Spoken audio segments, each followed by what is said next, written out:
Mga ka-nose! Welcome sa akong YouTube channel, Drinking Nose. I'm your barista, Aiko, Ryan Gesto. And for today's do-it-yourself episode, how to make Milo Dinosaur.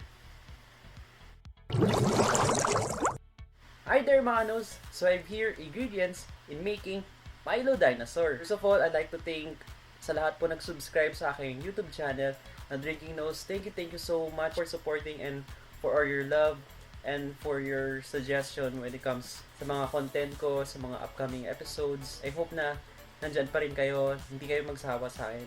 Promise ko talaga sa inyo, i-provide ko talaga yung lahat ng gusto nyo content for today. Especially we're under home quarantine. Nagawa tayo ng do-it-yourself recipes. Budget-friendly and very easy to make. Para at least yun siyang i-business, pwede nyo siyang gawin sa bahay. And by the way mga anos, gagamit po ako ng Evaporated Liquid Creamer by Angel.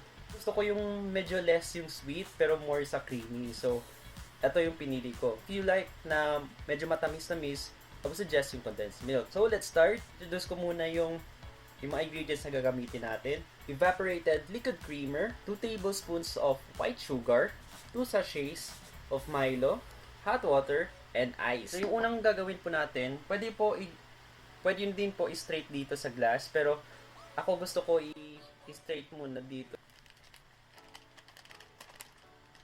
Hatiin po lang natin yung powder para yung remaining powder gagamitin natin for garnish sa top. So, set aside po natin yung remaining. So, next is white sugar.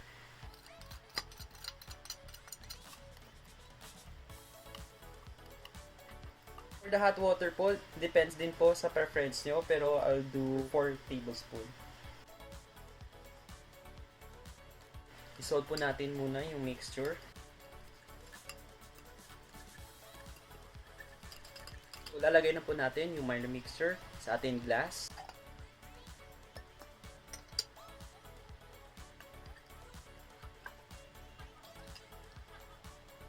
So, next po is the ice. Depende din po sa ilang piraso na lalagay nyo at preference po.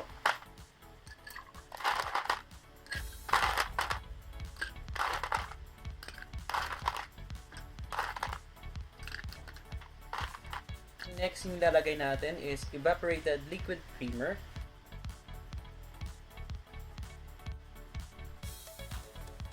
Last for the garnishing is Milo powder. So, lalagay lang po natin dito sa taas. Ayan po, we have our Milo Dinosaur.